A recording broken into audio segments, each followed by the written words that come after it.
আসসালামু আলাইকুম। আপনারা সবাই কেমন আছেন? আশা করি সবাই ভালো আছেন। আমিও আপনাদের দোয়া ও ভালোবাসায় ভালো আছি। আজকে সকাল সকাল আপনাদের মাঝে একটা জিনিস শেয়ার করতে আসলাম। দেখেন, আমাদের লাউ গাছে একটি লাউ ধরছে। আজকে লাউটি কাটবো। কালকে রাত্রে আপনাদের ভাইয়া বলতেছে লাউটা কাইটা ফেলতে হবে, নাহলে কেউ নিয়ে যাবো। তাই সকালে এসে দেখি আসতে, আমি মনে করছি নাইকা। সকালে বৃষ্টি হইতেছে, বৃষ্টির জন্য আমার মেয়ে আজকে মাদ্রাসায় যেতে পারি না। আজকে খুলছে প্রথম, তারপরেও যাইতে পারেনি কেউ। দেখেন লাউটা মাশাল্লাহ দিলে, লাউটা কাইটা হলে নাহলে আবার কেউ নিয়ে গেলে শেষ। লাউটা মাশাল্লাহ দিলে বড়ই হয়েছে, কচি আছে। আজকে এটাই রান্না করব। আমি বাসায় রাইখে আসি। অনেক দেরি করে আজকে মুরগি ছাড়ছি, প্রায় এখন 9টা বাজে যাইতেছে। বৃষ্টির জন্য মুরগিও ছাড়তে দেরি হয়েছে, সব ভিজা ভিজা। আজকে বলছিলাম বিছানার চাদরগুলা ধুমে, এই বৃষ্টির ভিতরে কীভাবে ধুম। ওই যে ওদিন পোয়া মাছ আনছিল আর চিংড়ি মাছ আনছিল। এখন পোয়া মাছগুলা কাটছি আগে, তারপরে চিংড়ি মাছগুলা কাটবো। লাউ রান্না করবো চিংড়ি মাছ দিয়ে আর পোয়া মাছ দিয়ে। এখন আমি লাউটা বসাই দিলাম। নাস্তা করে দুপুরে রান্না বসাইতে আসছি। লাউ তরকারিটা আগে বসাই দিলাম, ক্যামেরা অন করতে দেরি হয়ে গেছে।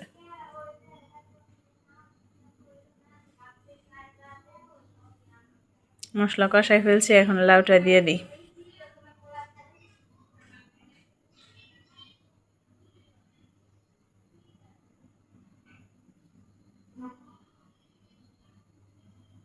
আপনাদের দোয়া ভালোবাসায় আমার গতকালকে 50 সাবস্ক্রাইব পূরণ হয়েছে। আপনারা এভাবে আমার পাশে থাকবেন সব সময়। লাউটা এখন ঢাইকা কষাইতে দিলাম। দেখেন কি সুন্দর, কষানোর ভিতরে একদম নরম হয়ে গেছে। গাছের জিনিস নিজের হাতের জিনিসের তুলনা হয় না, একেবারে নরম হয়ে গেছে বুঝলা। এখন আমি লাউটায় কিছু ধনে পাতা দিয়ে নামাই ফেলবো।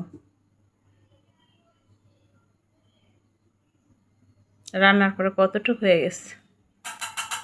এখন আমি রান্না করব পোয়া মাছ দিয়ে, উস্তা দিয়ে। পোয়া মাছগুলো দেশি ছিল। অনেক দিন পরে আমি পোয়া মাছের তরকারি রান্না করতেছি, তাও আবার উস্তা দিয়ে।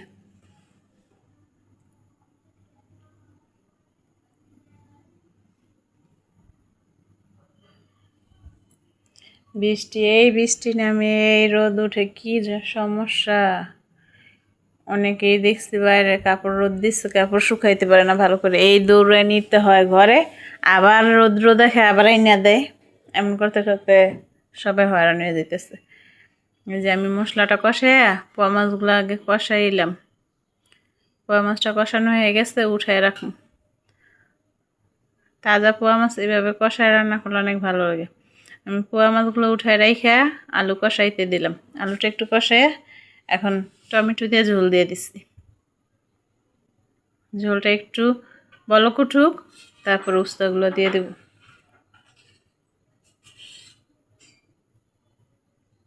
ঢেকে দিলাম।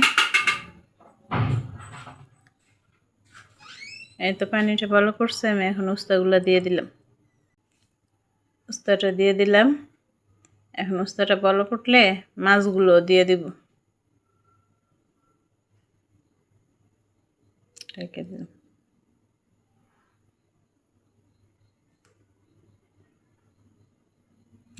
উস্তাটা বলক উঠছে, এখন মাছগুলা দিয়ে দিলাম। মাছগুলা দিয়ে আর একটু ঢেকে দিই।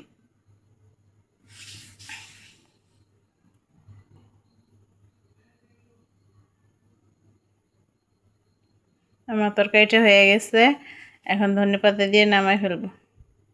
আজকে তরকারিটা একটু ঝোল ঝোল রাখবো, কারণ উস্তা দিয়ে রান্না করলে একটু ঝোল ঝোল রাখলে ভালো লাগে। অনেক দিন পরে আজকে উস্তা তরকারি রাঁধছি আপনাদের ভাইয়ার জন্য। আজকে আপনাদের মাঝে একটি কেকের রেসিপি শেয়ার করব। অনেক দিন ধরেই কেক বানাই না, আজকে বানাবো। কেক বানানোর জন্য আগে আমি একটা পাতিলা চুলায় বসাইলাম। এখন কিছু লবণ দিয়ে যাবো এটা গরম হইতে। এটা গরম হইতে হইতে আমি কেকের ব্যাটারটা তৈরি করে নিয়ে আসি।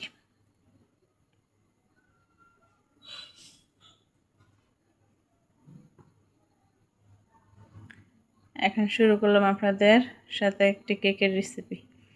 এখানে 1 কাপ ময়দা, না আজকে আটা দিয়ে বানাইলাম। 1 কাপ ময়দা দিলাম, 1 চামচ বেকিং পাউডার দিলাম, হাফ চামচ বেকিং সোডা দিলাম। এখানে গুঁড়া দুধ দিয়েছি, গুঁড়া দুধটা স্কিপ হয়ে গেছে। আমার বেশিরভাগই গুঁড়া দুধ দেওয়ার রেসিপিগুলো স্কিপ হয়ে যায়।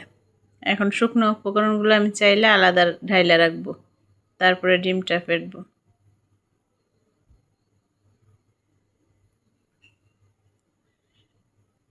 শুকনো উপকরণগুলো আমার চালা শেষ, একটা বাটিতে ঢাইলা রাখি। কারণ এই বাটির ভিতরে আমি কেকের ব্যাটারটা করবো, তাই আলাদা আর বাটি বড়াইলাম না। এটার ভিতরে আমি ডিমগুলো ফেটবো। এখানে বড় বড় 2টা ডিম নিলাম। ডিমগুলো আগেই ফ্রিজ থেকে নামায় রাখছিলাম। এখন আমি 1 কাপ চিনি দিলাম, তারপরে 1 কাপ সয়াবিন তেল দিলাম। একসাথে সবগুলো ফেটে নিলাম। একসাথে সবগুলো ফেটার পরে আমি শুকনো উপকরণগুলো অল্প অল্প মিশাবো, একবারে দিব না, 2বারে মিশাবো। এখানে আপনার ফোম তৈরি করার কোনো দরকার নেই, কারণ এটা তো হচ্ছে পাউন্ড কেক। যদি স্পঞ্জ কেক হইতো তাহলে এখানে ফোম তৈরি করতে হইতো। তারপর আমার ফোমের কাছাকাছি হয়ে গেছে ডিমটা ফেটানো। বাকি অর্ধেকও দিয়ে দিলাম। আমার ব্যাটারটা একটু শক্ত হয়ে গেছে, তাই আমার এখানে তরল দুধ দিতে হইব। তরল দুধ আমি এখানে দিতে দিতে 1 কাপ দিয়ে ফেলছি।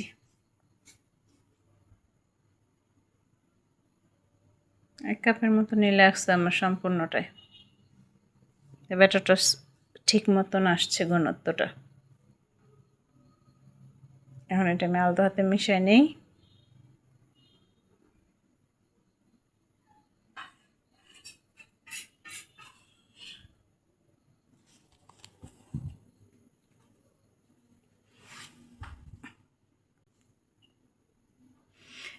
এখন আমার কাছে এসেন্স শেষ হয়ে গেছে, তাই আমি লেবুর খোসা দিয়ে দিলাম। এখানে কাগজি লেবুর খোসা একটু গ্রেট করে দিয়ে দিলাম, তাহলে আর ডিমের আষ্টে গন্ধটা আর আসবো না। লেবুর ফ্লেভারটা অনেক ভালো লাগতেছে আমার কাছে। গাছের লেবু তো অনেক সুন্দর ঘ্রাণ।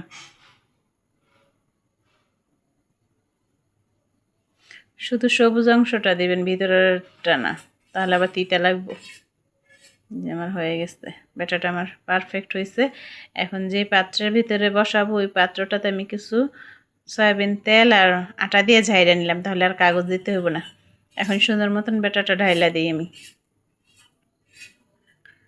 ঢাইলা 2টা ট্যাপ দিবেন, ঝাঁকি দিলে তাইলে সুন্দর আর বাবল থাকবো না, ভিতরে ফাঁকা থাকবো না কেকের।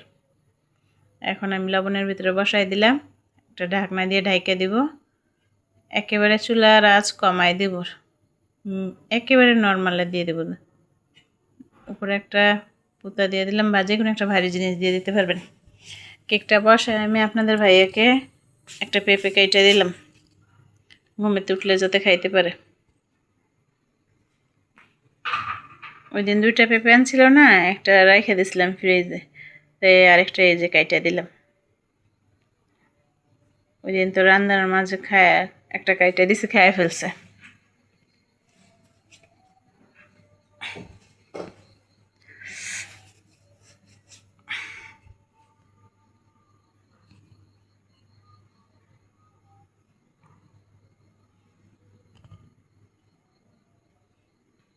পেঁপেগুলো হাইব্রিড বীজই নাই, একেবারে খালি। তো এইভাবে আবার মিষ্টি হয়েছে, পেঁপেটা অনেক মিষ্টি লাগছে। ওই দিনের থেকে বেশি মিষ্টি লাগছে আজকে।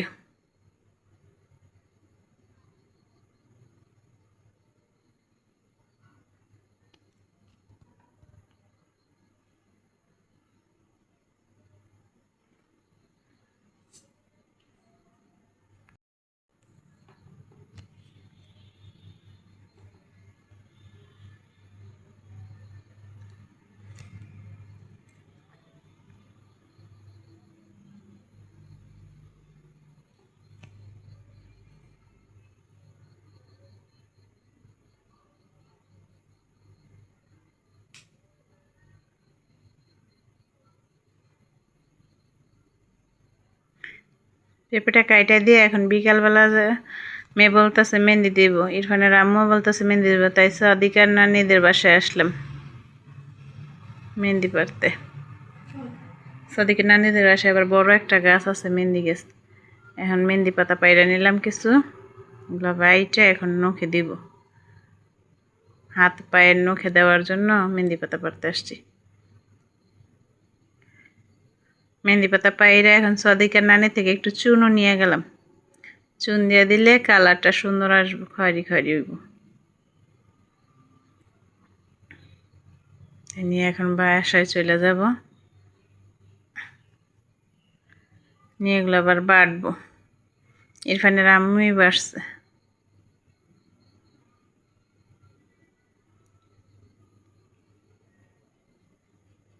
বাসায় যাই আমরা, এই জায়গাটা অনেক সুন্দর দেখা যায় এখন, পরিষ্কার করাতে গাছগুছ সব কাইটা দিছে সাদিকার মামার বিয়ে উপলক্ষে, তাই অনেক সুন্দর দেখা যায় এই জায়গাগুলা।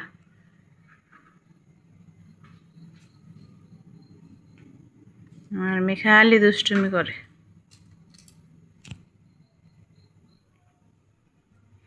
বাসায় যাইতেছি, বিকালবেলা একটু হাঁটলে ভালো লাগে। বিকালবেলা একটু মেহেন্দি পাইরা নিলাম, দুষ্টুমি করলাম। এখন আবার ঢুকলাম সাদিকাদের বাসায়। সাদিকাদের গাছগুলো দেখাইলাম, আপনাদের মাঝে শেয়ার করলাম। দেখছেন কি সুন্দর একটা ফুল, এটা কিন্তু কাকরোল গাছের ফুল, অনেক সুন্দর। আমি ফার্স্ট দেখছি, এর আগে আমি কাকরোল গাছ দেখিনি, তো তাই আকর্ষণ বেশি। ফুলটা অনেক সুন্দর, কিন্তু কাকরোল ধরে না গাছগুলা, মনে হয় ছেলে গাছ।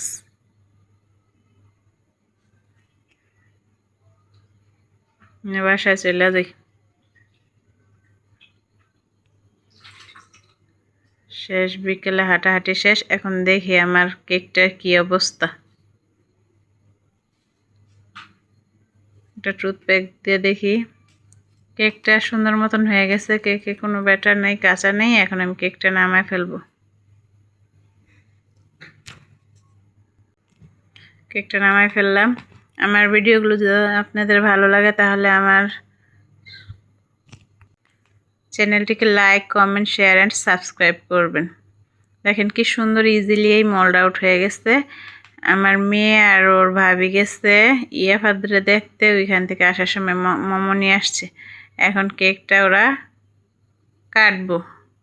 দেখেন ওদের সেলিব্রেশন করতেছে কেকটার। আমার মেয়ে চকো দিয়ে সাজাইছে, বাচ্চা মানুষের মতো কারবার করে বাচ্চা হয়ে।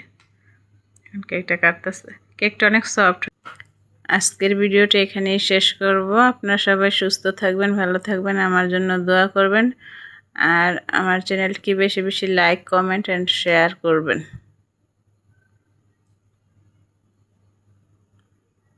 আল্লাহ হাফেজ।